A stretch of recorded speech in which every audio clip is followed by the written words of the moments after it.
Good evening, everyone, and welcome. This is the fifth edition of the Future Leaders Fellowship webinar. We have two very special leaders hosting the workshop today with us. Irene Spada, she's a junior assistant professor of the University of Pisa, and she's specializing in engineering management with focus research on applying engineering design methods, text mining techniques, digitalization impact, and technological transformation on education and training. And the second speaker is Liga Baltina from the Fondazione Giacomo Brodolini from Rome. She specialized in management, and her current work is focused on labor market, skills research, providing services for the European Commission and other executive agencies. So Liga and Irene, thank you for accepting our invitation, and please, we are looking forward to hearing the webinar. Thank you. Yeah, thank you very much. So Irene will share the screen, and thank you, Paul, for introducing us. I think we feel really honored to be called the leaders. So that's and it's our pleasure to be here today with you. And the topic of our presentation is on building skills intelligence for defense sector. So that's actually really the area of work where we have been collaborating with Irene already, I think, for more than 5 years, I think, on related topic. FGB, so the organization I'm presenting, Fondazione Giacomo, it's indeed Italian research center with an office in Rome. Myself, I'm managing the office in Brussels, and I'm leading the labor market and skills research program for FGB. And as Paul said, yes, indeed, we do provide research services to various European institutions. And we are here today. We are both have been involved in a 4-year research project, building alliance for strategic skills addressing emerging technologies in defense. And Irene is from the University of Pisa, who was actually leading this project. And today, what we will be presenting and discussing today is closely linked to the skills intelligence building approach, which was actually implemented in this project. And as we agreed before, so we'll be happy to take up your questions. So you can, raise your hand or talk straight away if you have any question. So first of all, I would like a bit to set the scene by providing some industry-related data, as we are doing this labor market and skills research. So we want also a bit to highlight the importance of defense industry, not only because it contributes to security and defense of European citizens, but also as it employs a large number of people, which are typically in high-tech jobs using, I would say, cutting-edge technologies. Around 1.2 million people are employed in aerospace and defense industry, with around half of them being employed directly in the defense sector. Then again, with further above 1 million jobs generated indirectly. So the next chart provides an indication a bit of areas within the scope of the defense industry. It's a growing industry with EU member states because of increasing investments in defense sector, which was not the case years ago, but now it's certainly investments in defense sector are increasing, and with also European defense funding injecting quite some amounts in fostering innovation and capabilities of the defense sector. On the next slide, so you will see the largest employers in Europe in aerospace and defense. These all are actually multinationals with headquarters in four countries: Netherlands, UK, France, Italy, Germany, and Sweden. You see the largest employers by Systems, which is a British multinational company, then Airbus, Leonardo, and other companies. So you can see there their importance and size, which is actually growing. And the tech nature of this sector also, which characterizes the EU defense industry, it means that this industry has a very good appetite for highly skilled employees, typically with STEM background. But there is a challenge that this appetite for highly skilled employees can't be so readily be satisfied. And why so? So there are some let's say drivers for these gaps. Indeed, there are demographic challenges which Europe is currently facing, and the numbers of losing the population of the working age population is that Europe loses around 1 million of workforce per year. So that's the latest information what Commission was also presenting few weeks ago within the new policy document on skills agenda. There is mismatch between what industry needs and what education training providers can provide. For the industry, there's also negative perception of the defense industry as an employer. And there's also quite stiff competition for skilled workers from non-defense sectors. So also other industries are looking for highly skilled employees, typically with a STEM background. And in addition, there's another challenge that there is quite a big percentage of jobs which are considered to be emerging jobs. So we don't know really what kind of skills the industry will need in 5 years' time, because there are some occupations which are not currently yet in the labor market. There is another element that I don't have on the screen, but it's also that this industry is quite male dominated. So there is also potential to involve more female in working in this industry. And in terms of education, the largest share of employed have university education and higher vocational school education. As you see, education level matters to be employed in these innovation intense industries, but it's also gradually, I would say, changing with the recognition of skills and having the scarcity in skills available. And here, this is where the project, where we have been involved on Alliance for Strategic Skills Addressing Emerging Technologies in Defense came in place. So there was a high demand to bring together industry partners with education and training providers. And this project was initiated in 2020. And we will be a bit later, Irene will be presenting the approach we used there. But before we present, as you see on the slide,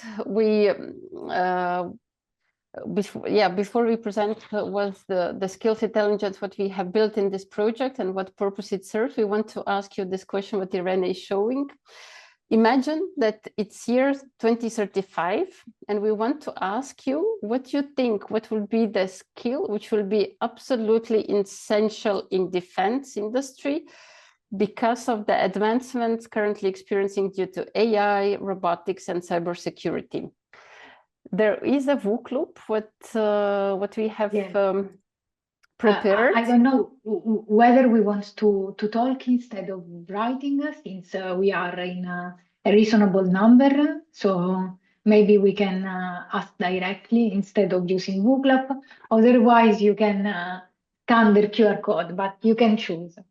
We can do both, no? Because it allows a bit also to think and reflect and to write maybe something what somebody doesn't want to say loudly. But yes, we would like to hear from you what you think, but thinking of future, not what thinking of today, but thinking about 10 years perspective.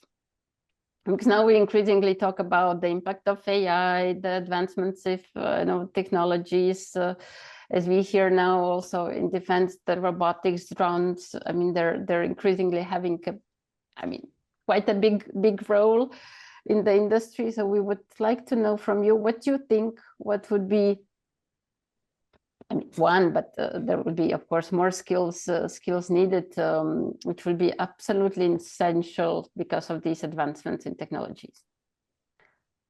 And then we could have a short discussion on why. You can see Oh, still the Claire. present. Yeah, we see the, yeah, now we don't see the presentation. All right, I'll try to wade into the water first. I'm Something, counting. I think it's still an area that I'm growing my understanding of. So please take, my comments with somewhat a grain of salt. But I think something I've been thinking about, I just started a new role where I'm doing a lot more work with AI. And something I've been thinking about a lot is like, I think a lot of AI training has to, of course, include technical components. How do you actually make these very useful tools work for you? But I also feel like there needs to be like a retention of a human element as part of the training. And so when I'm thinking about in the year 2035, that's something that I think I'm being really cognizant of is as we're training with these models, thinking about how much of the human element are we embedding into that process to therefore create tools that actively engage perspectives that take into account the value of humanity in some respects. So I think that's something I've been thinking about, I guess, is a skill that'll be absolutely essential, has to be training that also includes this person-focused element as well. Absolutely, thank you. Thanks for this comment. Yeah, that's what goes, I think, in really in all discussion that we can. I mean, AI is learning from us, but same time, it always requires this human-machine interaction to be embedded in whatever we are doing. There is a hand from Yes, Julia, please. Yes, hello. Thank you very much for your presentation. Regarding your question, my first thought is that in the next 10 years, one of the most essential skills would be critical thinking. Because AI, of course, it's gonna replace many of the redundant tasks that we're doing, and maybe it's easier to get the answer super fast, so we might not question whether the AI answer it's correct or not, and we just might take it for granted. So I think this would be an important aspect. I'm not sure about robotics though, because robotics help us in automation, right?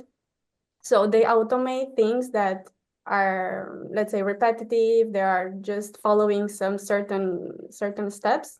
So then we have more time to focus on things that are involving creativity, thinking. So I would exclude robotics from this question, but definitely maybe AI and cybersecurity, it's really, really important to consider the critical thinking.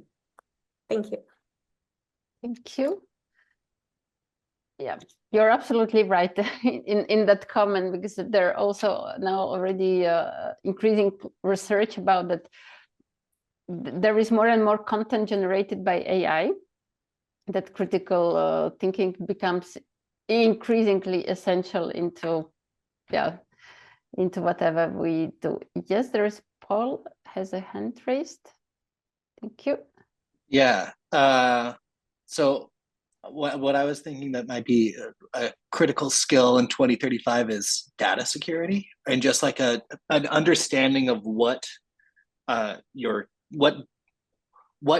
is really. So yeah. Let me elaborate on that. So just understanding the value of data and how it's collected and used.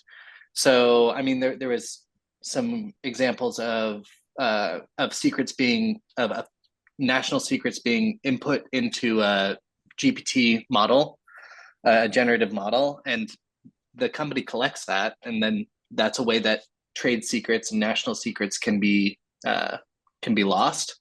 And so, understanding when you're interacting with these AI models that is a thing that will that everything you put in, you're giving that data up. But in addition to that, personal data security. So just knowing what you're giving away when you click accept cookies and things like that. So, I mean, an example is that I use a running app that posts my runs. And because of that, anyone can know Paul Meyer is at this place at this time. And for me, as not being a critical individual, it's okay. But if defense minister or someone's doing that and everyone knows that person is at that place at that time, that's when they do their run. It's an important thing to keep in mind when you are, what you're giving away.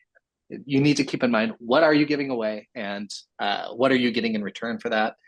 And I think that just having that awareness of data as an essential will be essential in 2035, because I think it's only going to become more important. Yeah, thank you, Paul, for this comment.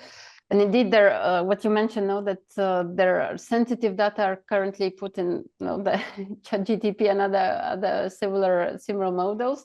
So that's why also increasingly institutions are putting now some rules in place about ethics of using these tools. And there's no yet answer. And indeed, we don't know. Like we don't have even information where our data are going. What we put by, I know, as you said, by accepting cookies or other. Indeed. So thank you for this comment. Any other?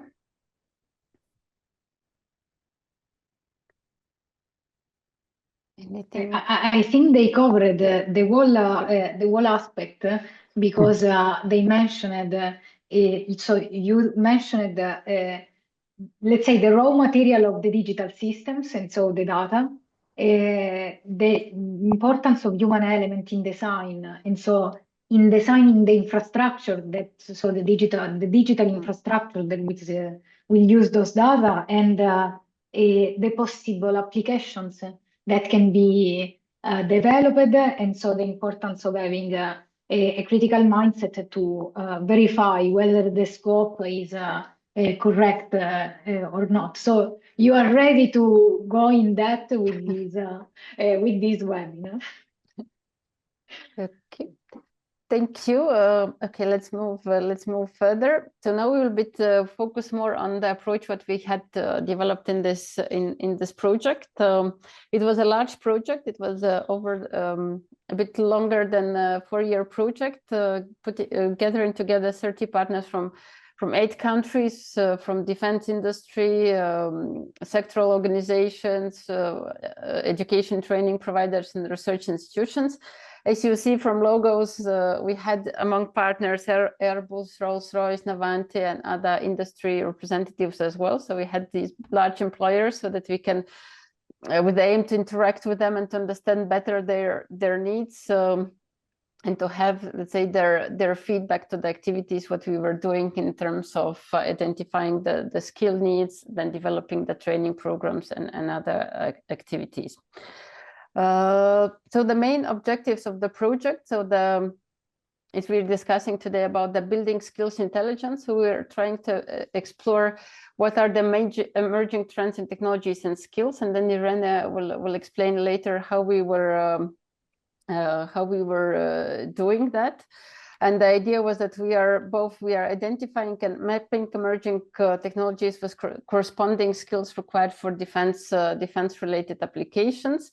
So then we were translating these results into education training programs, and then also implementing them with the idea to establish defense qualification system. The technologies, what we focused on was artificial intelligence, robotics, C5, and cybersecurity. That's also why these technologies I put in the question about thinking about the future. So in our presentation, we will briefly touch upon, and that will be the main focus actually, how we identified the technologies and the skill needs of the industry, and a bit how we were delivering the training and also trying to engage to attract new talents in the area. I'm moving to the next slide. So first, what we did was we developed a technology, defense technology roadmap, mapping key enabling technologies and their defense applications.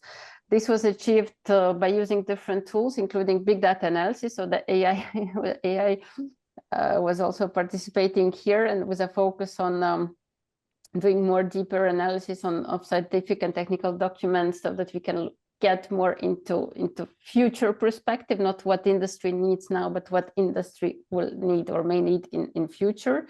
We had a future-oriented collaboration session with industry partners, because their feedback was very, very important.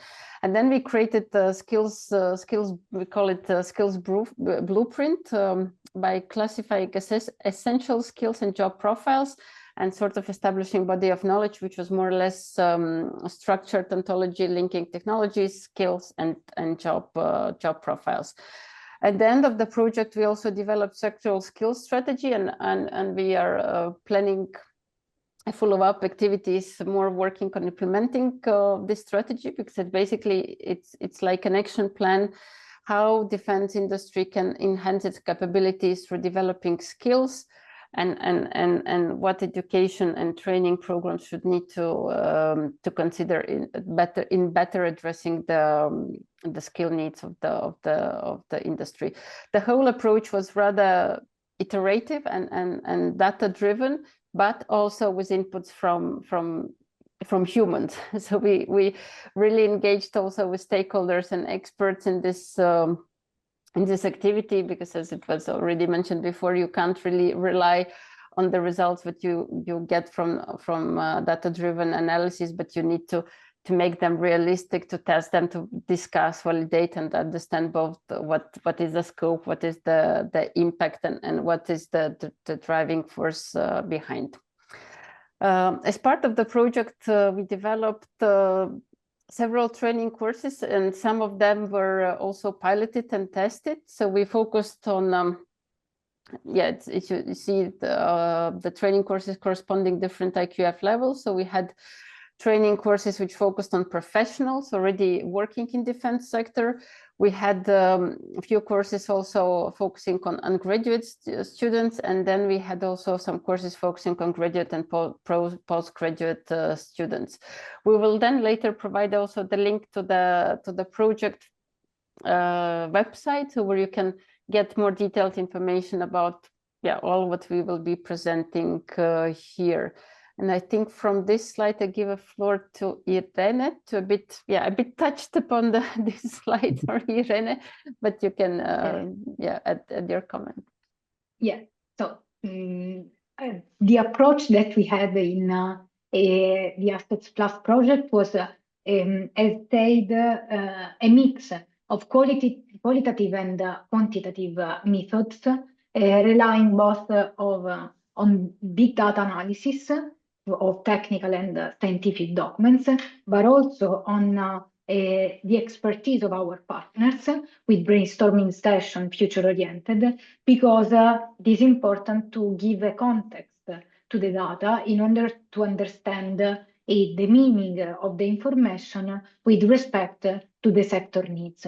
As said, we performed some annual iteration in order to monitor the skills and the emerging trend, because we are living in a very fast world, and so everything is changing so fast, and we need to understand which are these changes year by year. The approach here is summarized. We named it as capability-driven approach, leveraging natural language processing and human in the loop, because we first collected a lot of data with many different resources, also to verify whether the information are correct or not. Then we extracted the information automatically thanks to natural language processing approach.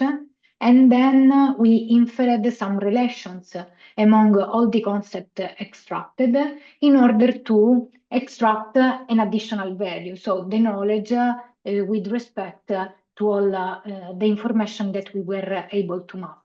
At the end, we arrived to the insights thanks to the foresights with expert that allow us to contextualize all the knowledge that we were able to gain automatically from data. Actually, this was an added value in our approach because in the industry we were, so in the defense sector, all the information are confidential for security reason, and it is correct for sure, but for the purpose of the analysis, it was actually a limit, and we managed to overcome this limit and this constraint, thanks to the fact that we already know something, with the automatic analysis. And so the experts were much more willing to share their knowledge, and also with other colleagues from different companies in order to achieve a better foresight exercise that we made all together. So we will go in depth in each step and then in the result.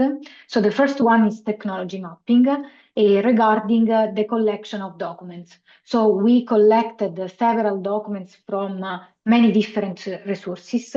Here you can see Scopus for scientific publication, the European Commission and NATO repositories for policy document and reports, but also free patents online for technical documentation and so patents, and let's say publicly available resources, so open access, such as news on website from C4ESRnet, reports from companies, and also Wikipedia, which is an open access encyclopedia. So we were able to collect all of these documents, and then we applied a natural language processing approach. So actually we go in depth automatically into the textual content of those documents using two main systems, the Gazzetti-based and the rule-based technique. It seems difficult, but it basically uses a list of named entity, and search those lists in all the collection of documents, while the rule-based search for rules, like grammatic rules or how things are written in the text. And thanks to those rules, we were able to search in the collection of documents all the entity in which we're interested in, for example, the application or the technologies. And those are the elements that we were able to identify. Then we made a similar thing for the skill mapping. And once we had identified all the technologies and all the applications relevant for the technological domain we were analyzing, so the ones that Liga mentioned before, we go in depth into the European classification of skills, competencies, and occupation to search again all the skills that mention the technologies that are relevant for our purpose and the application. And so we had a list of skills that were required to exploit a given technologies within a given application. Then we find also many transversal skills. So we find out that soft skills are having an increasing importance in all industry and also in defense. And so we make a bottom-up approach. So we reversed the perspective and we used as tools the European classification of skills and also the one from US, so Osternet, and we searched all of the skills in our collection of documents related to the field. At the end, we were able to measure the importance of those skills in with three main indicators, which are the degree of specialization, so how important is the skill for a given job profiles, and we measured it by considering the skill reusability level defined by ESCO. So it was a top-down measure defined by the EU Commission in the ESCO platform. Then we performed some analysis on job vacancies to measure the labor market demand and verify how much a skill is required in the labor market. And finally, we measured the degree of knowledge, considering the Bloom taxonomy, which is a classification of cognitive verbs that describe the cognitive task that we made in the moment that we perform a given activity, and actually associating each skill to the level of the Bloom taxonomy we were able to identify the required level of a skill to perform a task. At this point, we had a lot of information, a lot of measures, a lot of data without context. And so we asked our expert how to frame all the information that we had. And we used this framework named C4AID that maps all the technologies that we analyzed. So C4ISTAR with command control, cybersecurity, and so on, and artificial intelligence, robotics, and autonomous systems. And the defense area that characterized the industry. So land, sea, air, space, and cyberspace, but also factory, because we had also the perspective on how to produce those technologies, and so all the development cycle. Those are the post-it that we collected in the foresight exercise, considering also the connection and the question that we have analyzed with the expert, and we were able to generate more than 140 ideas on 3 main elements: technologies, job profiles, and education needs. So with the automatic analysis, we were able to map the current situation, so the present, analyzing our 3 domains with 97 technologies, 59 applications, 162 skills, and 181 job profiles, so a lot of data. Then we asked our expert with brainstorming sessions, and we get 50 ideas, let's say, per session in the 3 sessions, exploring the 3 perspectives. And at the end, we were able to develop this roadmap that you can find on our website to discover all the different aspects. Here, just in a glimpse, in the different circles, there are placed the technologies based on their level of maturity. So in the middle, there are the most important one, the emerging. But the roadmap is built around the people, so the jobs that will use those technologies in the near future. And so around each job profiles are indicated the technologies that they will use in fulfilling their activities. And the combination of technologies and job profiles actually describe the skills that are useful and are demanded for exploiting the technological potential in the activities that regard each job profile. And all of this information describe the so-called capability areas that allow us to identify both the tangible resources, so technologies that are required to achieve a good position in the market, but also the intangible resources, which are the people with their, and so the workforce, with their ability and skills.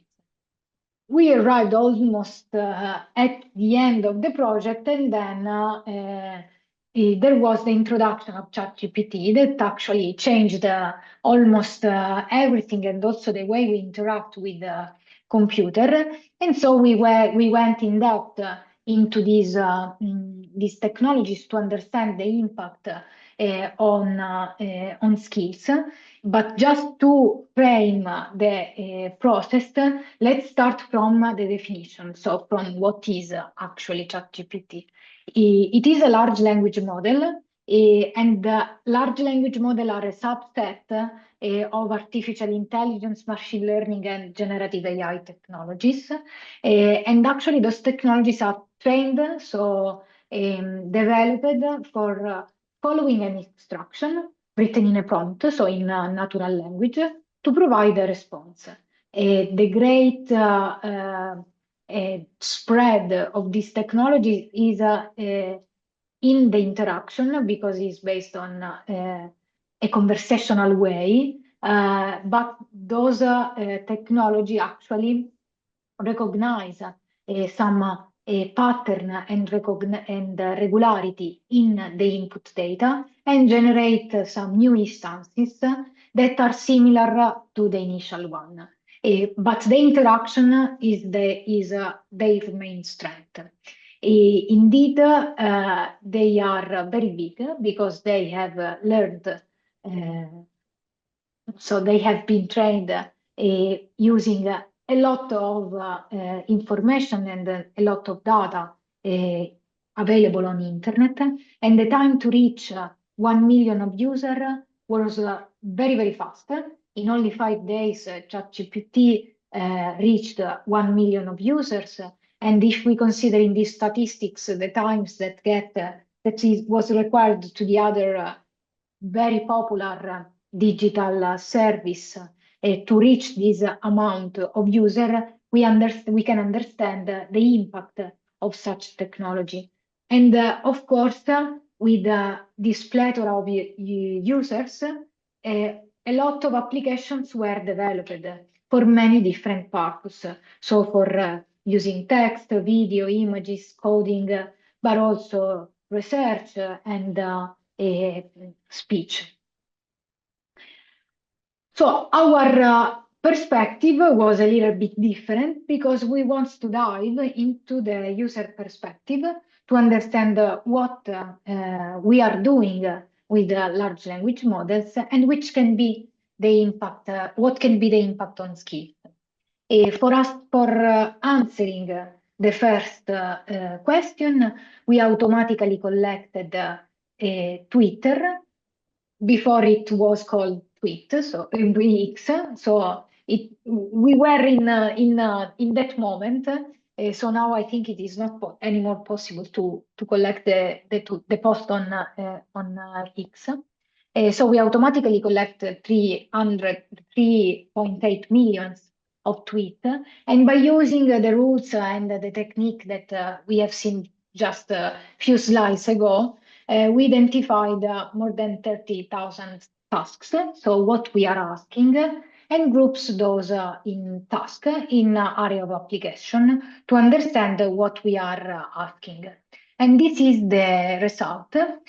So many people are asked ChatGPT to answer some questions, provide some answers, but also some creative tasks like write song, write a poem, write a story, and of course write a tweet, publish on tweet something that will be shared and disseminated. Then of course something related to the coding, so write code, doing math, and some typical tasks related to business process, so write an email, but also doing research, and so on and so forth. So everything is changing relating to content creation, and this has actually an impact in different sectors. But we want to focus on a specific elements, which is the skill. So once we identified all of these tasks, we decided to make some checks, some measure to verify whether those tasks are similar to what we are able to do, to the skill. And we actually find out that there are a lot of similar content with respect to the task we asked to ChatGPT and our skill, especially for what concerns communication, collaboration, and creativity. And we're working with computers, which are actually the skills that are more impacted from this transformation. But we find also some transversal skills like thinking skills, social and communication, and self-management. And of course, the part, as said, of working with computer and information skills.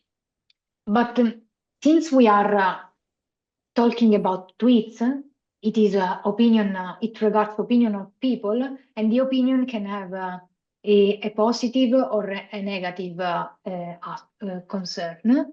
So we measured the sentiment to verify whether, let's say, the tweet has a good conception about the impact of ChatGPT or a negative one.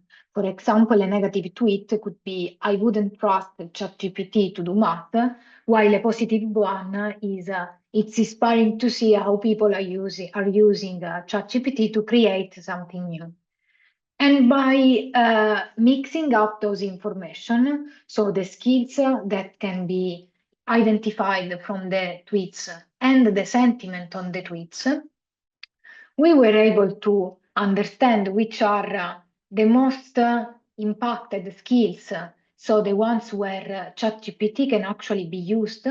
So for creating new concept, for promotes writing, and so think about writing a better post on social media or a better essay in a school and educational institution, but also for brainstorming idea, give constructive feedback, and improve customer interaction. So everything that regards content creation and promotion with others, while the ones that has a negative concern about those impact are practice humor, because those systems are not so good in making some jokes. They can't laugh, so we can understand them. Then to provide some written content and specific content, such as scientific publication, because they lack of contextual information regarding the specific matter, the specific technical subject, execute analytical mathematical calculation. Now the performance on these specific tasks are a little bit better, because there were a lot of people that said those systems are not able to make a mathematical calculation. So the developers improved this kind of ability. And finally, to assist children with their homework. In this task, let's say, it is important another thing, which is the awareness of the system and all of the impact that it may have on the interaction, which actually require intermediaries between children and the system itself. So we arrived at the end. Now we have, let's say, space for discussion. Yeah, any comments, questions, sharing your experience? So that's a moment to do. So we try to keep our presentation within the time available. So anything what brought you now to think, what you want to explore more after our presentation, what you would take I know with you as a I know idea or a takeaway from our presentation, anything you liked or anything what you would like to comment, please. We still have a bit of time. Actually, until our young leaders think of their own questions, I do have a curiosity. Well, thank you for the presentation, first of all. It was really interesting. I had the opportunity to be a little bit part of the Asset Plus program at the end of the program, and I was thinking at the time, and I'm still thinking about it as a very, very good program. I didn't know that it involved so much research and work, and congratulations for that. I think you did a great job in exploring so many ideas. But you did mention at a certain point that you provided, or you not drafted, you set up some courses, and you even had some pilot courses that were well received by the defense industry. My question is, what exactly happened to the courses? Did certain universities, I mean, did University of Pisa or other universities took the courses, and are they still ongoing, or were they just lost? I will make a comment, and then Irene, you can take it as well. Yes. So there are some courses which were, let's say, are continuing under universities who were participating to the project. For example, the Rzeszów University of Poland, they embedded, I think, 1 or 2 courses in their actual program. So their curricula. So there are courses which got, let's say, fully embedded in curriculum. That's case of the Polish partner we had in the project. Then there was interest. We had a partner, Campus Aquitaine, who was interested to continue collaborating on the course linked to cybersecurity. So also to, let's say, this project created as a platform then for further interaction between education training providers and experts whom we engaged to do something as a follow-up activity, not exactly taking the exact course fully, but building on that and tailoring it to specific needs they had. So there are some continuous activities. Then I can mention one more thing, and then Irene, I give a floor to you. As you see on the screen for EQF6, we had European Defense Challenge, which is a competition for students, open competition for students, which, thank you, Irene, to engage those who are not employed by the industry, but to get them interested in the industry. So focusing on undergraduate and graduate students, but also younger students from high school. This activity is continuing currently and will be continued in future. So there is, this slide is still within the project, but there is a next edition, the fifth edition of this European Defense Challenge for Students, which just ended to some extent, and there will be award ceremony in May in Brussels this year. So each time there is a new topic chosen, and this activity got quite an interest from partners. So it will be continued within another framework after now the project ended already. So there are some activities which are already continuing. I know if Irene, you want to make a comment on that. Yes, so the courses were very challenging to design, and then we enjoyed the implementation, but for the rolling up phases and keeping those program into, let's say, the institutions that joined the program was very difficult, because as university, we have a lot of difficult procedure to fulfill in order to have a new courses embedded in our program. So we find out that having some flexible solution, flexible program with a micro-credential or open badge or transversal program like the one of European Defense Challenge is let's say, the added value that allow us to replicate it more easily and with more, much more effect.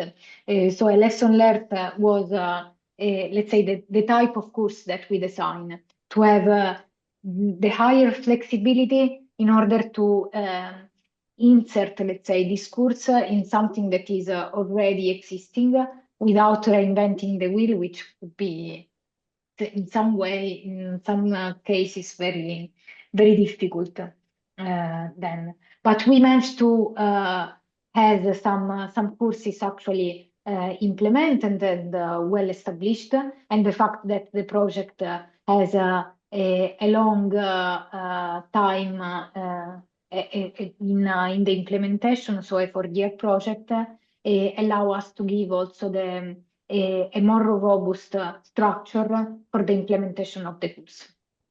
Yeah. And just to mention, there is, let's say, living interest of partners to do something more, to continue certain activities. So now we are designing a new project to do some upskilling, reskilling of existing employees. So focusing on existing workforce of defense industry as within the next project. So as to to have more shorter courses, more specific courses. So that's currently under, let's say, under preparation. And there was one example, like when Irene presented ChatGPT. So when it became a big topic, we also within the project, which was not planned, but there was a crash course on ChatGPT, which gained a high interest in that moment. So that was very timely, and there was high interest from the industry to learn more about the potential of this tool for the industry. Okay, thank you. Yeah, it's very interesting. I was also asking because the E-ARC Resilience Center is also is currently conducting another EU project, which is called EchiBridge, and it's connected with, well, it tries to find synergies in cybersecurity from defense sector. And when I say defense sector, I'm referring to the military and defense companies, and also the civilian companies that provide cybersecurity services. So indeed, it's extremely important. So thank you. Thank you. Okay. I think, Irene, we can stop sharing the screen so that we can see there's a better. Okay.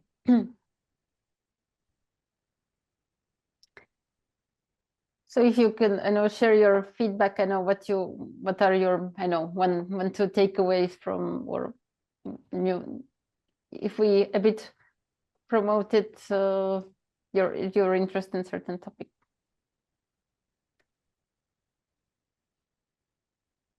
Anyone? Well, everyone is tired. I can add And something. there was a hand raised. Yes, It's all right. Go Katerina. ahead if you wanted to speak. No. I was yeah, please.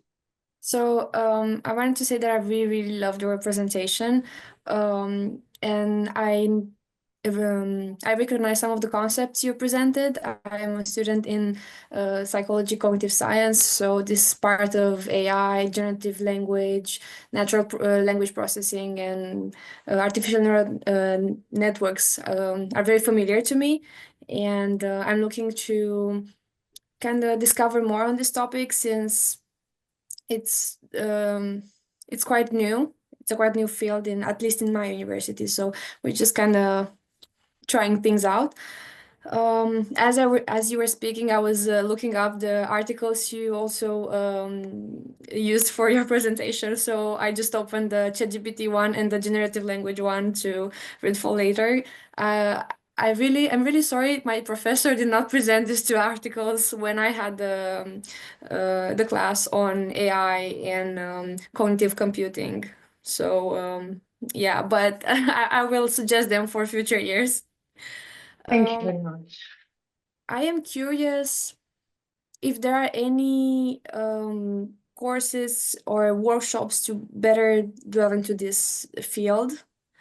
And because as I said, it's at least in my university, it's a bit new. And we're also using this sort of technology since I mentioned I'm a psychology student, for the most part, we use this sort of technology for interventions for children with special educational needs. So we're also using softwares like SciPy which are basically constructed on Python to make to use for our research. So I don't know if this was a long question, but hopefully you can answer. Yeah, let's say there are plenty of courses online for sure in the online platform, and you can let's say you can choose the perspective that you prefer, if for coding or for application. Then there are some more local approach with some courses in presence and workshop where you can actually delve into the applications of the technology. But these, let's say, are related to the territory where each one of us live. We as a research group in Pisa, we are doing a summer school. I don't know whether there are any more thought in the or if the timeline for the application is closed, but we are doing a summer school about natural language processing and generative AI for research purpose. So if I understand your need, I think that you can try to be focused and choosing something that is related to the specific application you are looking for, in order to have some expert that can give actually the perspective of the context in which the technology can be applied. Thank you. So if you want to join us in Pisa, more than welcome to come. Can you maybe give more details on, I don't know, maybe in the chat or like, so I know what to look for? Yeah, I will put the link in the chat. Thank you so much. Yeah, you're welcome.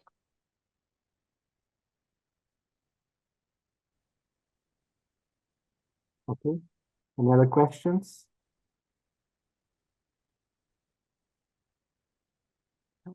I would like to add just an appreciation for your work. I found it really, really interesting, your methodology and how you managed to quantify the use of ChatGPT. I think in the literature, it's quite a unique approach. So I'm really interested to dig deeper and to read more on your research. It was also surprising to see that when it comes to people's perspective on the outcome, there were both negative and positive, but from what I've seen, it was a bit more on the positive.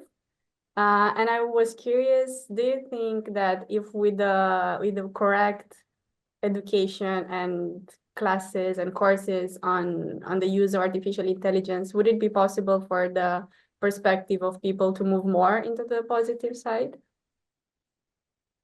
So let's say the two parts are quite balanced. For sure, with much more awareness, we can be more conscious about what positive or negative can mean. And so for now, positive or negative is I'm satisfied and I'm not satisfied from the answer. So it is not the positive and the negative we wanted. we would be sure, but it is a first measure, and for sure, as you said, with much more education on the topic, we can change the opinion, because we can leverage on the awareness of the people. Thank you very much. I have another question, if I can. Yes. Okay. Could you talk a bit more about the limitations of the study? The limitation, which one? The generative one, sorry. Okay. So it was just one social network, just one that time frame, and we repeated the analysis later on. So there are, let's say, the traditional limitation. Let's say that it is a first step and the first quantitative information about the impact. For sure, we need other resources to compare and contrast the result in order to verify those opinions. And there could be some, let's say, specificity in the culture that we didn't map. So we didn't divide, let's say, the data set into the different countries, and based on the different cultures, it could be possible that the sentiment of the tweet is affected. So it is a very broad perspective on the topic. All right, thank you. I have one final question for you, Irene and Liga, if possible. So if you can provide us with some advice for our young leaders, considering all the technological changes that are currently undergoing. So what would you advise them? Irene, if you want to start. I wanted to say, Liga, you can start. Okay. But so from my side, to be curious and learn all the things that are emerging these days, because we need to be aware of what is happening and try to enjoy this curiosity. It's absolutely, I agree with Irene. No, it's that it provides a lot of opportunities. No, and it's, I think, very important not to lose opportunity to explore and to learn more about the potential use of different kind of tools. But with the application of certain critical thinking and let's say reasonable. Yeah, let's say sense of using different tools. But yeah, the potential is there, and there are lots of different applications where it can be very helpful and supportive tool, and but it's still something to explore. But I agree with Irene said, it's be curious and try to do what's possible, and also sometimes maybe thinking outside the box, because you don't know what may work and bring new opportunities. Okay, thank you. Very good advice. Be curious. We shall do that. So thank you, Liga, for your time. Thank you, Irene, for your time. It was indeed a very good presentation, and I'm convinced that our leaders and our spectators will learn many interesting things. See you soon, and hopefully lots of success in your future activities. Yeah, thank you very much for inviting Thank us, you. and you can share our contacts with the team. So if there's any, comment, question, or anything, we can be contacted. Thank you very much. Have a good evening, day, afternoon. It depends where you are. Okay. Goodbye. Thank you so much. Thank you. Bye. Thank you. Bye. Bye-bye. Bye-bye. Bye.